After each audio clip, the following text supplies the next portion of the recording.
Hello, hello, hello. Good morning. Thanks, Justin. All right, let me Sorry get for my your volume up. That would be a good start here.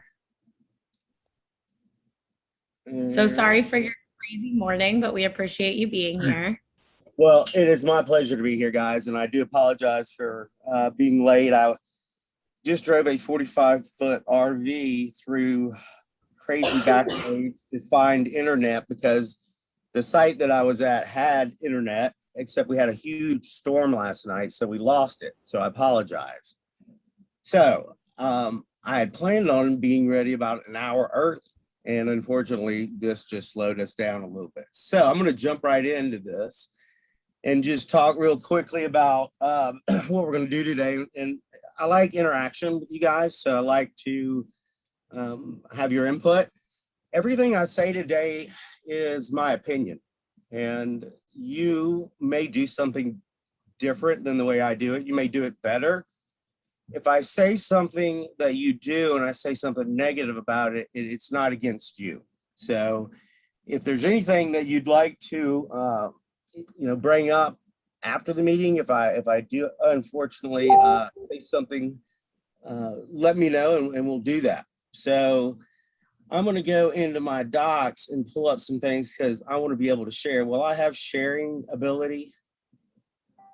Yes, I made you the host, so you should be able to share your screen. And also, just a quick housekeeping thing: if you're able to have your um, screen on, please do. Able to have your camera on. Just show appreciation for Justin taking the time out of his busy day to be with us. So if you can have your camera on, we don't care if you're eating or if you're in your PJs, doesn't matter. Um, just we'd love to see your faces. Well, perfect. So just a general outline. What we're going to do is just kind of, we're not going to talk about what a listing presentation is. We're not going to talk about how to do a listing presentation. We're just kind of going to go through our system, starting with, the lead coming in and kind of going all the way through it. And we're going to share with you guys, I will share a copy of our listing presentation, and I will share with you guys a copy of all these emails that we'll be sending or that we send out. So we'll jump right in. And again, I love interaction. So if you have a question, just, let me know and we'll kind of go from there. But let's start with just the very beginning. And what is the beginning? Well, that's a lead or a contact. We used to call them Mets and non-Mets. And today we call them leads and contacts. So a lead is somebody you don't know, or it was a non-Met back of the day. And then a contact is somebody you do know, someone who's a past client or in your sphere of influence. So it starts there. And with us, it's all about speed to lead. And I like to bring that up in just about any presentation I do, because I think it is really the cornerstone of our business. And I think it should be the cornerstone of everybody's business, especially today where we're seeing, leads from realtor.com or Trulia or Zillow go out to 5, 6, 7, 8 agents. I had a guy call me yesterday and he said that whatever site he was on, that it connected him with 25 real estate agents, 25. So speed to lead is everything. Get on the phone with them, have a long-term follow-up plan, because your non-Mets are going to be, or your leads are going to be about 183 days on average to convert. And then, have that plan be consistent. Make sure it's automated and you're doing phone calls and texts and everything, and stick with it. So what we do is with our process, and like I said, this will be interactive and I'd love to have your input on it as well. But what we do is we really try to incorporate our listing manager as much as possible right out of the gate. I think it does a couple of things for us.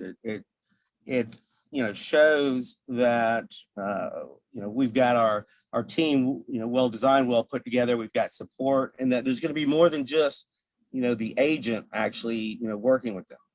So the minute that an appointment is booked with one of our listing agents, the minute that they talk with a lead or even a past client, a contact or SOI, and they book that appointment, they let Kelsey know.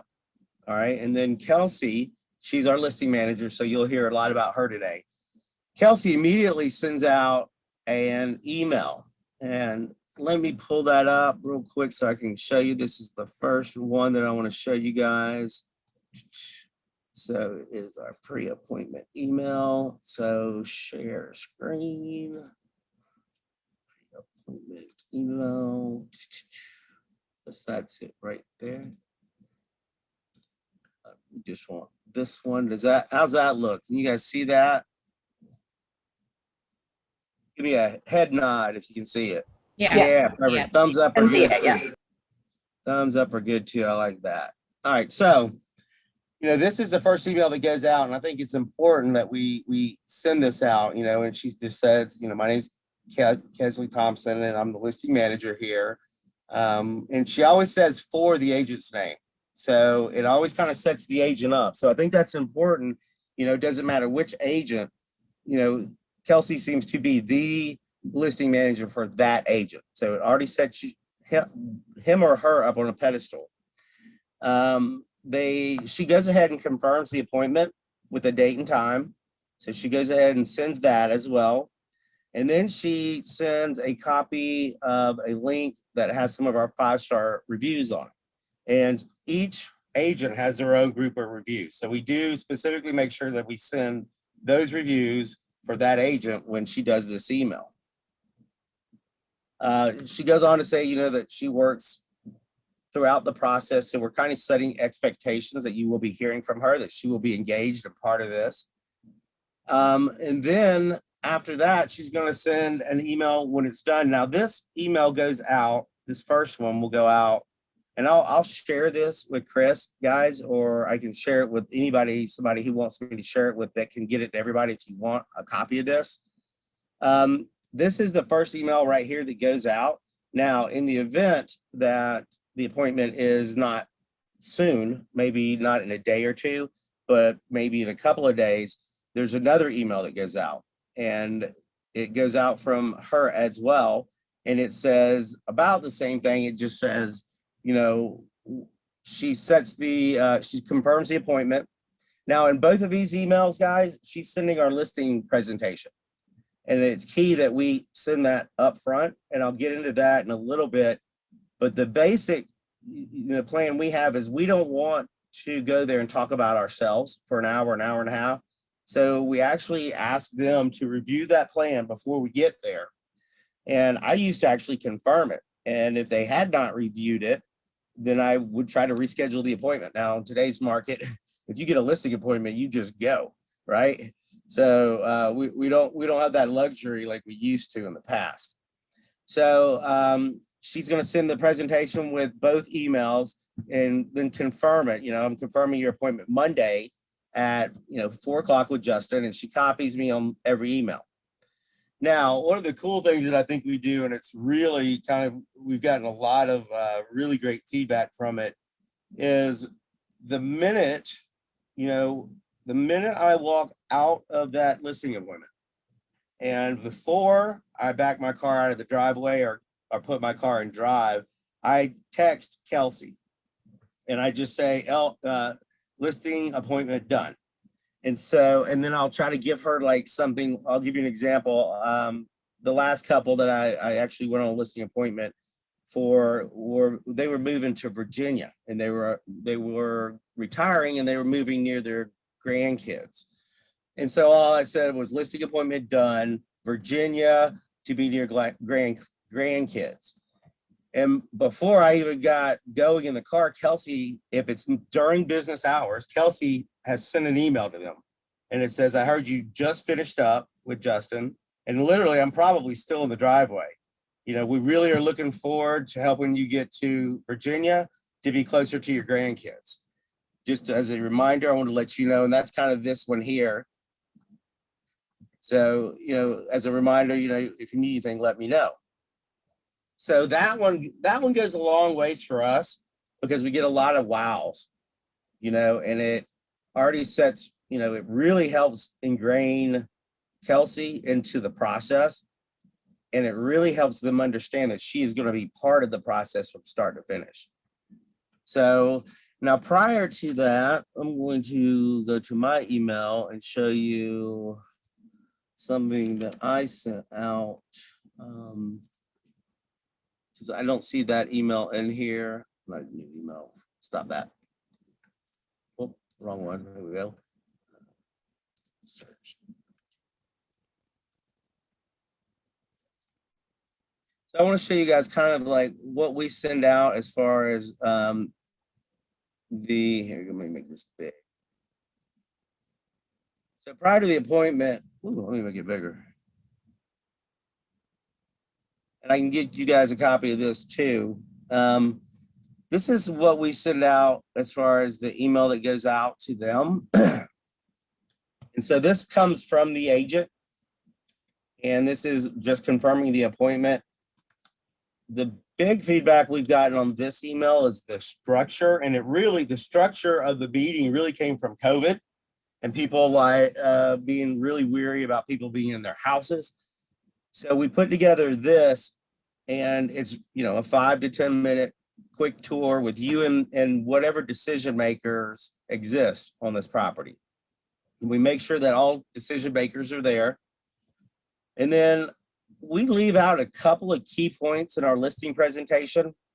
So we leave out a couple of our big points, like we provide a stager, a consult for 2 hours for every listing, no matter what. And about 70% of the people actually do use them, but a good 30% don't. But I leave that out, so I have something to add. And you see, I keep it to 5 to 10 minutes. The other thing we add that's big is, we talk about our CRM, and usually when you ask, do you know what a CRM is? One of the two, if not both, will know what a CRM is.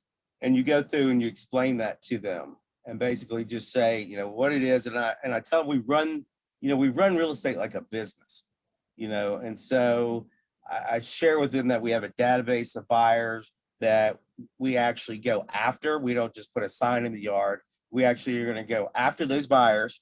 They're unique to our website. They've signed up. We have over 20,000 people. And what we generally do is I go ahead and sort that database prior to the listing appointment. So I rarely use my computer for anything, but I have, before I go on the listing appointment, I have already sorted, meaning if they have a house in, let's see, in Old Fourth Ward down here, and it is between 350 and 450, I go to my database and I search, how many buyers do I have that are looking for 350 to 450 and are looking in that Old Fourth Ward area. And usually we end up with about 600 or 700. And so I already have that pulled up, and I already have that as a tab on my screen so I can show them that. And I think that's really impressive. And I really pause on that. And if you guys have any type of database where you're tracking your buyers and you've got them, grouped and you can search it, it's incredibly powerful to do that and share with them that. So that's the other thing that I share with them. So that's really about two things. Sometimes we'll pick another thing depending on the property. But again, I'm going to keep this to 5 to 10 minutes. And then I'm going to go, 10 to 20 minutes. And that's to go over questions that they have about the listing presentation. And you just let them go as long as they want. And basically, it's just you answering questions. So it's pretty simple. And then, I go through, we do a three pricing, kind of a 3-tier option on pricing. And it's pretty simple, guys. What I do is I have an A, B, and C, pricing model.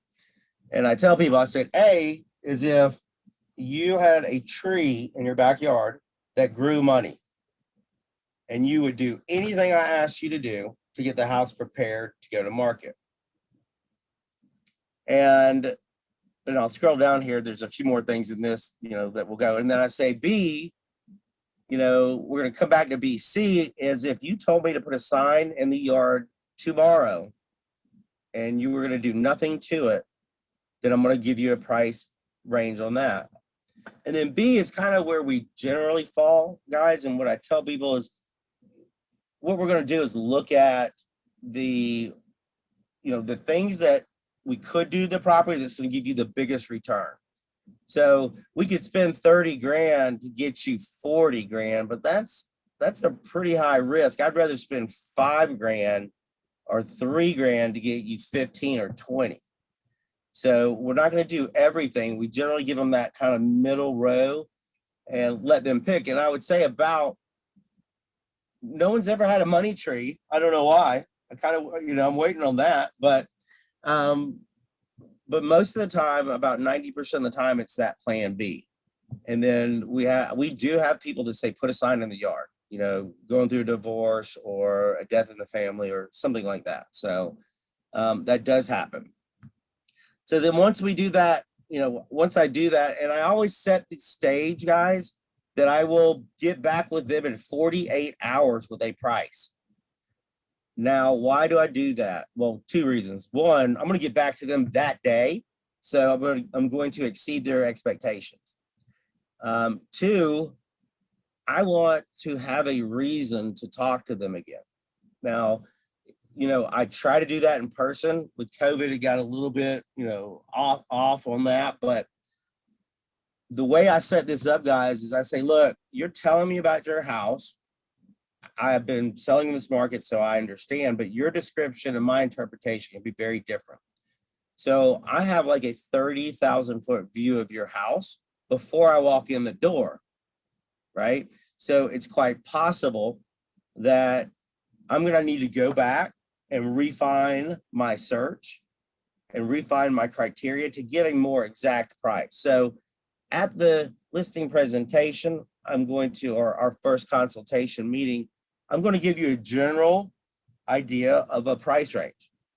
And I never tell them any number until I've heard a number from them. And that is the easiest thing to do. You just keep asking and asking and asking, and you start the minute you walk in the door. And well, you start on the phone before you go. And then you ask the minute you walk in the door and you're starting your tour with them. Man, this is a great house. So, I always say, so what did you tell me you thought it was worth? And they think, well, I didn't tell him, or maybe I did. And sometimes they'll just tell you. But you continue to ask that question and get that. Then I do a quick review of paperwork. And I don't even pull paperwork out. I just talk about, our listing agreements, what it means. We do 90-day listing agreements. We don't want to do 180. I tell them why, and that's because we don't want the property to sit out there forever. We want to relist it. We have a huge, there's a huge effect in Georgia in our MLSs when we relist a property. When it resyndicates as a brand new listing, it could be the quality of our agents, or it could be that, most agents should, well, it's the same thing, quality, if they're not actually actively looking for their client. But when it resyndicates, it shows up as a new listing. And so quite often, even as a tactic, if we're in today's market, if we're past 2 weeks and we don't have a lot of interest, if we do a price reduction, we actually will withdraw the property for 2 days, and it costs us $100, but we will withdraw it and relist it so it resyndicates. And that, that is not only through our MLSs, but through Zillow, Trulia, Realtor.com, even your own personal websites. It's going to pull it down and then pop it back up. Now you end up with, when you have to share with your client, we end up with multiple footprints out there, but at least we're getting, action on the property. So if we do a price reduction, and not to go off on a tangent, I said I wouldn't talk about our listing presentation, but we, in today's market, we're telling them if we don't have an offer in 7 days, then we need to meet. And that means our price is too high. And so, it used to be 14, and prior to that, it was 21. But in a normal market, it was 21 days. Hey guys, in 21 days, if we don't have it under contract, we have to regroup. And it could be we had lots of showings, we got lots of interest, no one's complained about price, and we don't do anything. Or it could be we've had 3 showings and all 3 said it was overpriced and not even close. And so I set that expectation at the listing appointment.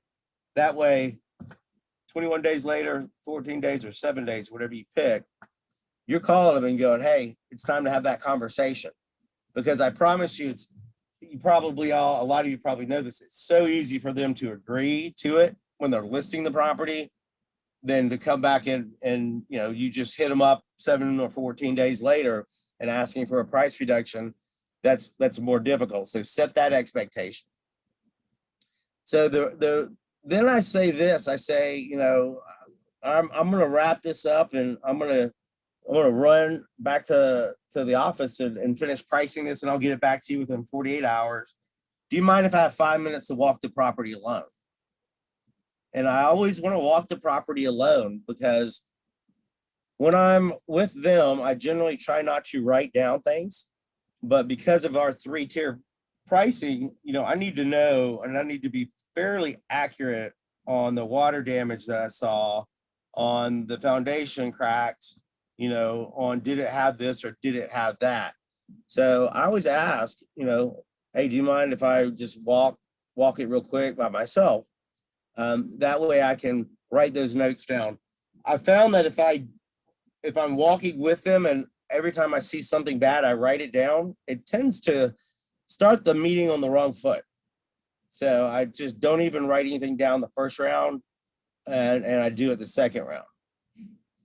And then I'm off, guys. And like I said, in the driveway, I text Kelsey, and by the time I'm pulling out of the driveway, they're already getting an email from her, and that always goes over well. I always get back to them that day.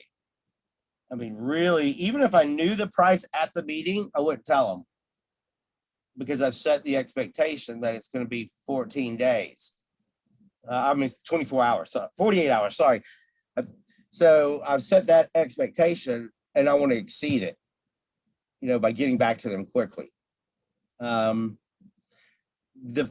this email, you'll see I also ask some questions. A quick overview of the condition. This is the email that goes out prior to the listing appointment, asking them to give me a ranking of the house. Any major repairs that they've done since they bought the house. In our market, we deal with you guys do too. We deal with a lot of older homes and people, but here we have the comfort of mostly dealing with single family homes that quite often we're able to add square footage to. And so a lot of times people will buy a house 20 years ago, but they've added, twice the square footage, and they've renovated it from top to bottom, but the tax records still show, 1,300 square feet from 1980. So we ask them that. That's the structural, and then the age of the major systems, and then just anything that, they think is important in helping us price it. And that's it. And then I said, like this meeting, this was one that was 10 days out. So it was quite a bit of time. And I always pose the question, guys, and since this is part of the process, you got a listing appointment that's 10 days out, you better not be calling the day before and confirming the appointment because they already listed it with somebody. 10 days is a long time. And in this scenario, they were out of town, but you better be reaching out to them at least 4 times, and maybe 5, and you can do 5 easy. One can be a phone call, one can be a text message, one can be an email, and then another text, and then another phone call. But make sure, guys, that you're staying in front of them. I've had people that listed over the weekend. It's Friday and we set an appointment for Monday. And by the time we call them on Monday, they're like, oh, my mom picked someone over the weekend. And that was because the agent set the appointment, didn't even confirm it on email, didn't have Kelsey send it out because it was happening 1 business day later. And by the time, Monday came around, they were MIA. And when we finally got them on the phone, they listed with somebody and they'd forgotten.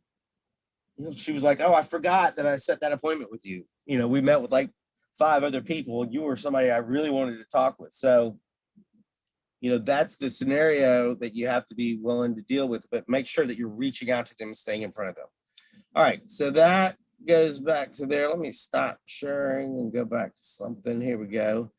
Any questions? I just want to pause for a second and see if anybody has any questions or thoughts or concerns or input. It's, like I said, I like it to be, you know, I like to communicate with each other on this. Any thoughts? You guys are quiet. All right, let's see. If anybody does, just pop in at any time. Let me go back. I have a question for you. Sorry, my video's not working. How do you deal with, and it's been a struggle for me, is you know, they always have a figure in their head of what they want the house to sell. And I go into the presentation, I do a little bit of my history so I know what I'm kind of up against. And then I tell them what, you know, is currently going on in the market around their house, but sometimes they still want that higher dollar figure that I just can't justify after doing comps for the property. How do you deal with that? So, I mean, that's a good thing to bring up. I mean, we always tell people, look, and especially we're lucky right now in today's market, you can't undersell your house. Even if we underprice it, the market's going to drive it. So, you know, it's easy now to handle that objection. But when we're not in a market like this, what do we say to them? You know, what we say is, look, you know, it all depends on the type of property. If it's a, you know, if it's a $200,000 house here in Atlanta, that's our first time home buyers kind of market. And that's an FHA type of product. And, you know, you have stricter guidelines on appraisals or stricter requirements. And as you know, at least I do, I feel like here in Atlanta, our FHA appraisers are more stringent than our conventional appraisers. So I share with them, like, look, guys, all right, so going back to today's market, we can't underprice it, you know, and you know, the problem is the appraisers can't keep up with the comps, you know, and can't keep up, the houses can't keep up with the comps, so because every house is selling for more than the last one.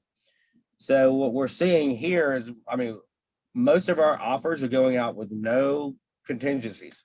There's none, no financing, no appraisal, nothing. And you know, that's getting deals done, but people are paying over appraisal. So now in a traditional market, how do I handle that?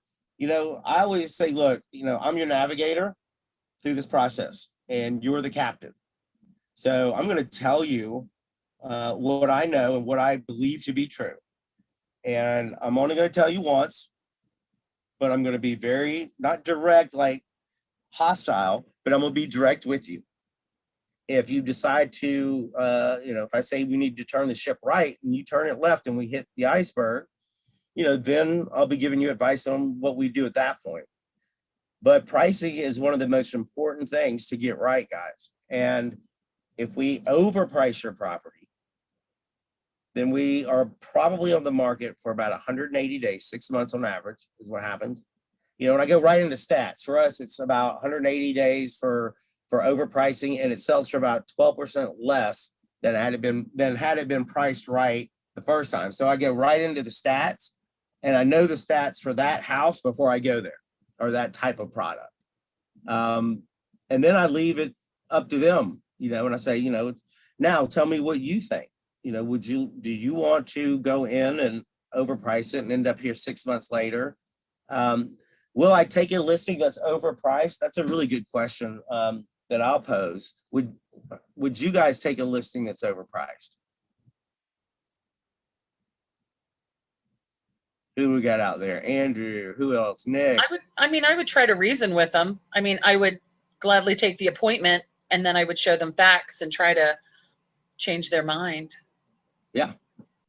It's a interesting question because I think, and again, here comes my opinion again, guys, that yours may be completely different, but in the past, I would never have taken an overpriced listing. In the past, in my opinion, you know, you get the reputation of always listing high, and we even, you may have a term for when we called it buying the listing, you know, and so we have agents that would buy the listings, meaning they would say whatever the price is that the seller wanted to hear. So in the past, I wouldn't do that. In today's market, gosh, I don't know, guys. The house, the one that I showed you all this on, I didn't get that listing. And I didn't get it because I priced it high, in my opinion, at $479. And in that neighborhood, nothing ever has sold for 500 or more. And they wanted to go 500. And I said, you know, 479, the highest sale was like 452. And their house was, it was the same square footage, same bed, bath count, same level of finish. Guys, it sold for five. I mean, and the comps that I'm talking about were within 3 months. It sold for 558. And it blew my mind. Blew my mind. The house across the street was the same floor plan. It sold 2 weeks earlier for 468. It was literally, I don't know how in the world they got a 558 offer and got it. And it was a conventional loan and it had an appraisal and it appraised. So, you know, today's market, I might be more apt to take a little bit more of a risk on overpricing just to see what happens. Can I pipe in, Justin? Hi, Please everyone. do. I run the team up here in Philly. And one of the other points we tell clients is if we price it right, that's going to get more buyers in. And those buyers will likely list over list price. And so you want to make sure you list at the right price to give them the opportunity to push that price up, because with this market, very specifically. Absolutely. Good point there, Christina. And, you know, it's the numbers of more, the more buyers we attract, the higher the price goes. So let us put it there. And guys, does anybody know why we price it $199,900 or $299,900 or $399,900? Who's got the oldest real estate license number in Philly there? Which one of you guys has the oldest one? All right, no one's speaking up. All right, why do we price it at that, guys? Is that a service or a disservice to our clients? It's just, doesn't it represent a psychological range? So when you bump it up, even if it's just a little bit, it puts the psychology of the client into a whole nother point of view. Ellen, you said it exactly the way I hear it every time. And I love you, Ellen, but it couldn't be more incorrect. You know why, guys? And I love you. Please don't take that the wrong way. That's what I did. We were taught to do that by agents who, prior to the internet, had books. And the books went from $0 to $99,999. When you hit 100,000, it went from 100 to $199,999. How many of your buyers pull from 0 to 99,999? Nobody. And when you go to 199, when you do 199, you're getting the group that's pulling from 150 to 200, right? But what are you missing? The group that's pulling from 200 to 250. You're completely isolating an entire different price range, completely letting that go by $100.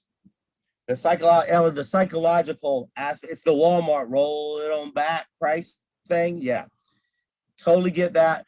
The reality is we were taught to do it that way by older agents who had to go pick up a book and look in the book and had to get the price range of the book, you know, to check it out from Remax or Century 21 or ERA or whoever was there back then. And that's why we price that way. But when I share that with sellers, it is the biggest aha to them. You know, guys, look, we're missing an entire, and most of the time, you guess what you're missing? The most qualified group you know, you're at the top of someone else's price range, but the bottom of the other people's price range. So you're starting out with the people who can only go to that number versus the people who go, I got this plus more. So that's just a little thing to be thinking about, and you guys can decide how you want to use that. But you know, if it's where we do price it on the zeros, we try to is at the 100 and the 50 marks. So $50,000 marks and $100,000, which obviously $100,000 is $250, but at $100,000 marks and $50,000, we don't do it at 75 and 25. You know, a 469 is a 469. And I'll throw out one more opinion.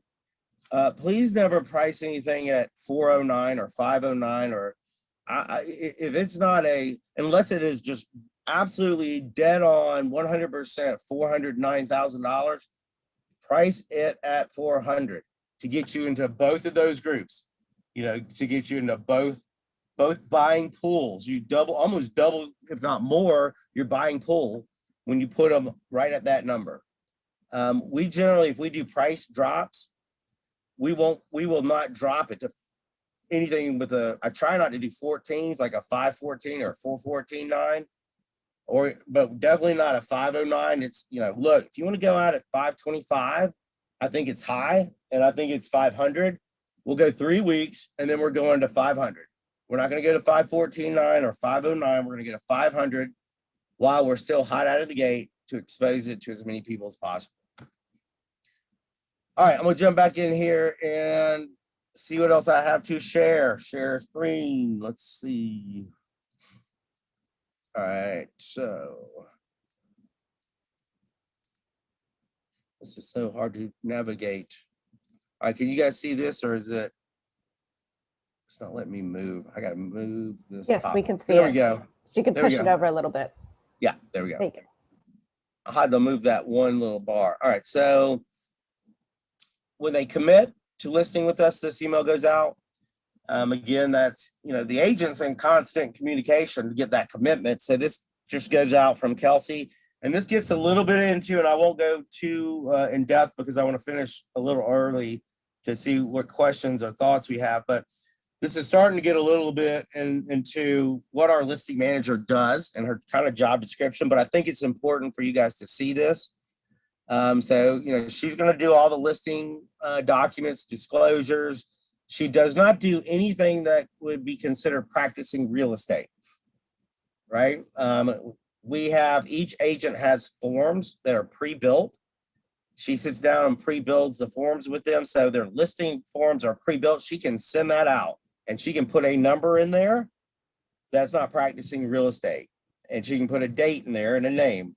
But for her to, you know, completely fill out a listing agreement just opens up her and you, well, really you, and if you run a team, up to way too much liability. Even if she was licensed, guys, if my licensed assistants, I still do not want them practicing real estate. If I'm paying them a salary, I do not want them practicing real estate in any form or fashion, with, you know, on behalf of another agent. All right. And this is where she gets into she schedules everything. And again, I'll send this all out, but I'll move it down I see some of you guys taking photos there.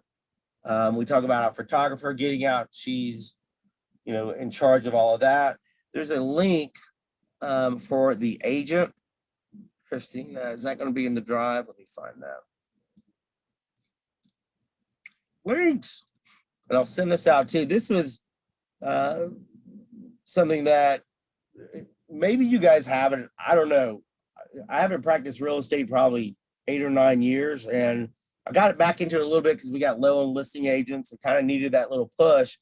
And I was blown away with some of the stuff that the team does. And you know, it's not me that's doing it, guys.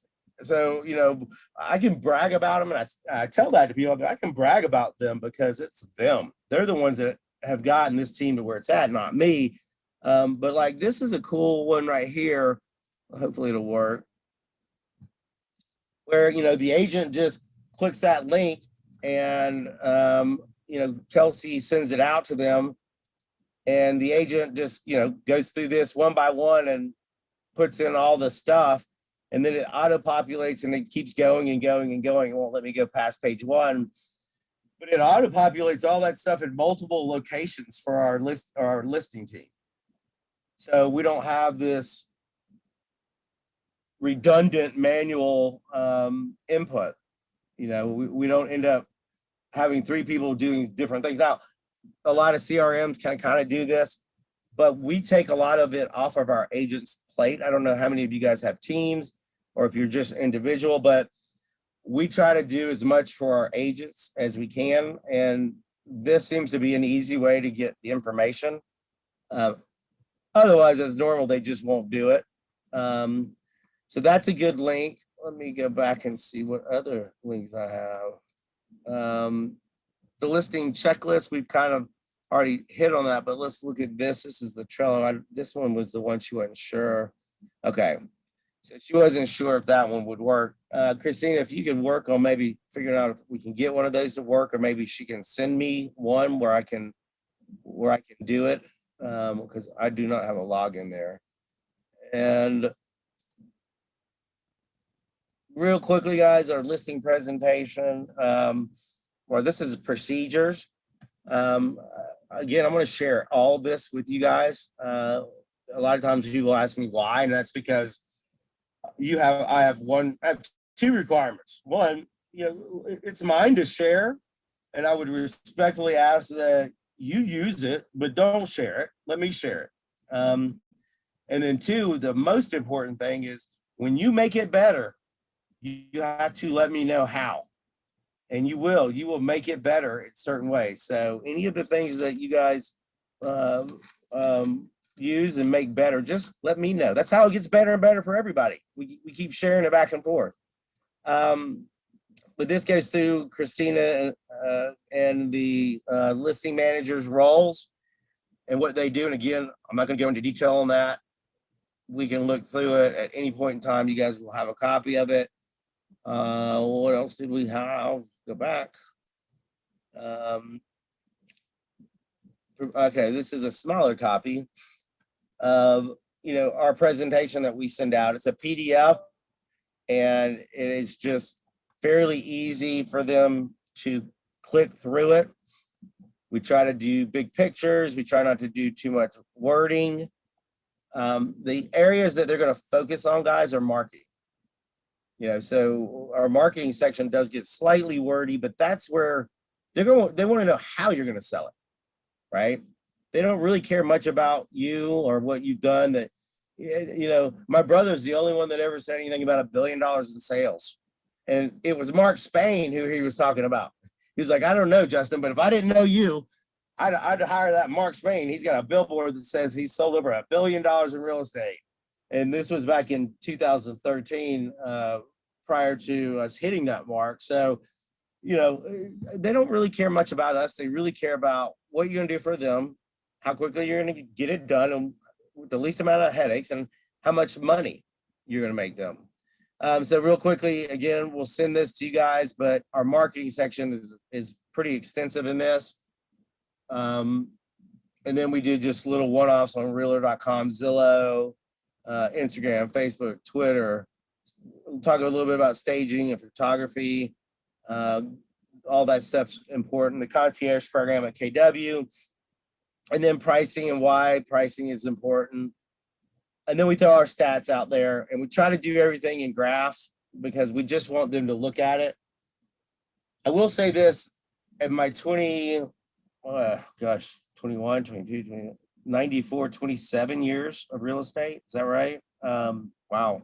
In 27 years of real estate, it's my opinion that it does not matter what personality trait they carry, a D, an I, an S, or a C, that if they're selling, they become a C during this process. They want information. And if they're a high D, usually it's because all they want is a lot of money. And how are you going to get me a lot of money? So I feel like, guys, our high eyes oftentimes, especially with friends and family, forget that, we're there to go at their pace. And I think the listing and pricing portion of it, now, once you get it listed on the market, usually they'll kind of revert back. But a lot of times you'll see them carry that seed through the entire process, or once you get closer to closing, because it's all about money. Another good way I explain it is this: when you represent buyers, it's an emotional transaction, right? It's emotional. They're buying their first place; they love it. When you're representing a seller, it is a business transaction. It is a dollars and cents transaction. It is not how many high fives we're going to give each other. It is how much money you're going to give me. Let me see if there is anything else in here. Wow, it just got bigger. So there's several listing checklists and everything. And like I said, I'll get this, Christine, we'll talk about it, but I'll just share this drive with one person up there who can then download it. That way we're not sharing it with everybody. We'll just share it with, or we can send them a copy of all this. You can do that. That'd be even better. And we'll figure out who that should be. All right, guys. Christina, you know this better than I do, because you've been here doing listing stuff. Is there anything that I left off that you think I should share? Not off the top of my head, no. Cool. What questions do we have, guys? I'm going to keep you on time. We're supposed to end at 11, even though I showed up late. But I got some scratches on my RV to prove it. I took the back roads, and I think I might have lost a piece on the back of my RV. I'm going to have to go look. I haven't gotten out to check yet. So, but I hate being late, and I apologize. I'll keep you on time. Any questions, thoughts, concerns, ahas? Someone give me an aha, please, if you have nothing else.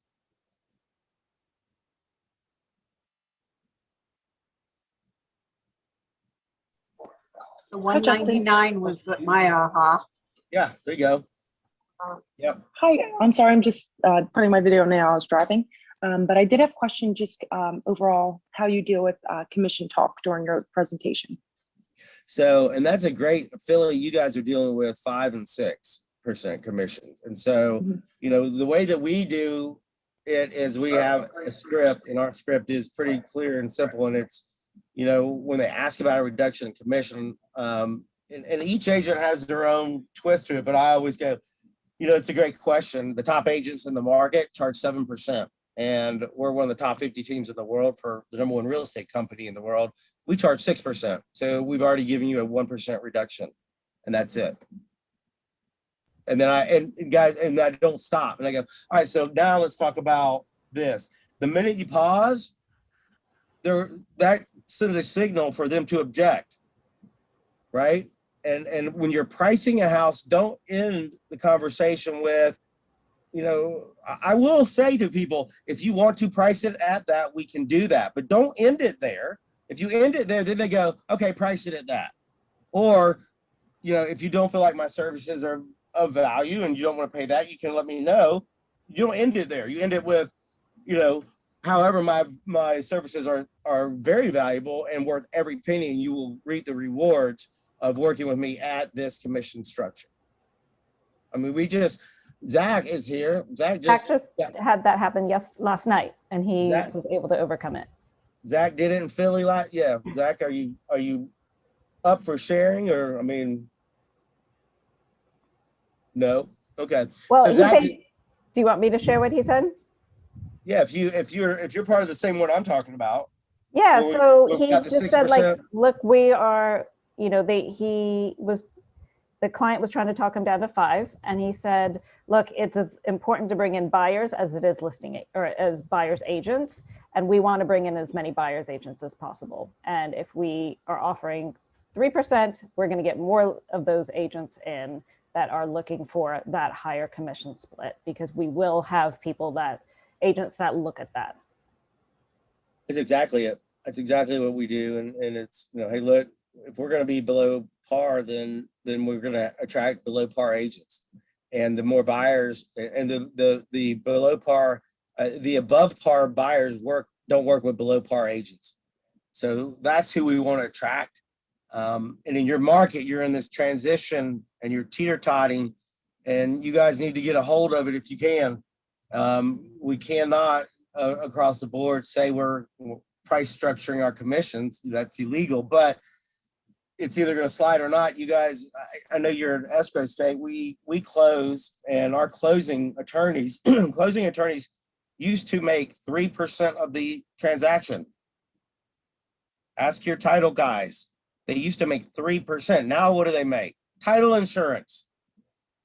They make a portion of something in their fees. So we got to be careful with our industry if we can. But you know, any other questions?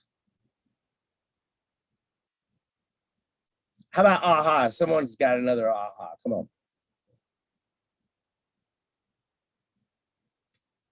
Your commission advice was my big aha. Yeah. I've come up against a lot of that lately here in Philly, and that was a big help. Thank you. Well, yeah, and it works because we tried, true, and tested as of 24 hours ago or less in Philly. And the guy was really excited about it. I wish Zach was available to speak on it, because the guy was like, I never thought of it that way. That makes total sense. You know, I really want to push it. There he is. Zach, chime in and so we can get him off. Justin. Yeah. Yeah, he was, I mean, he wants to, you know, he has his number obviously for his sale price, but he wanted to just ask to see if we would go down to 5%. I know it's a little bit more common up here to go 2.5 to each agent, but yeah, I mean, you know, we have such good connections with realtor.com, and our marketing is very great. And, you know, just kind of spelling it out like that, you know, 1% on his price would have been about $3,000. And I kind of put it to him like, we want to incentivize both buyers and buyers agents. So if we can incentivize buyers agents to get that extra 0.5% on their commission, you might get, let's say, 5 more buyers agents to be like, all right, I'm going to make an extra 0.5% on this. You know, let's go look at this house. We potentially have more feet in the door, more calls, more offers, which would ultimately push the price up, especially in this market. And so when he said, oh, well, you know, if I get that number and if that, you know, if that all sounds great, you know, I'd be happy with 6% or 3%. I'm glad you brought up the one key point there. And first off, that was exactly how you delivered it, pretty much how you just said it, and it worked like a charm. Great job, Zach. There was a key point in there that I want to bring up to the agents here, and that is get down to what that number is. For this guy, it was like $2,700. You know, for a $250,000 deal, which is one of the bigger ones in most people's lives, we're talking about $2,700 and having the pro versus the non-pro. You know, so get down to those numbers. You guys are awesome. If anybody ever wants to reach out to me directly, it's pretty easy to find me. Just Google me, but I'll put my name and number in there. I'm sure that it'll be on the paperwork that you guys get. We will figure out who we send that to and go from there. And I apologize for being late, but thank y'all for hanging in there with me. Thank you so much, Bye. Justin. Thank Very Thank helpful. you. And is Chris here? I want to see if he's around. No, they're on the team meetings going on now. Okay. All right. Perfect. Yep. Bye.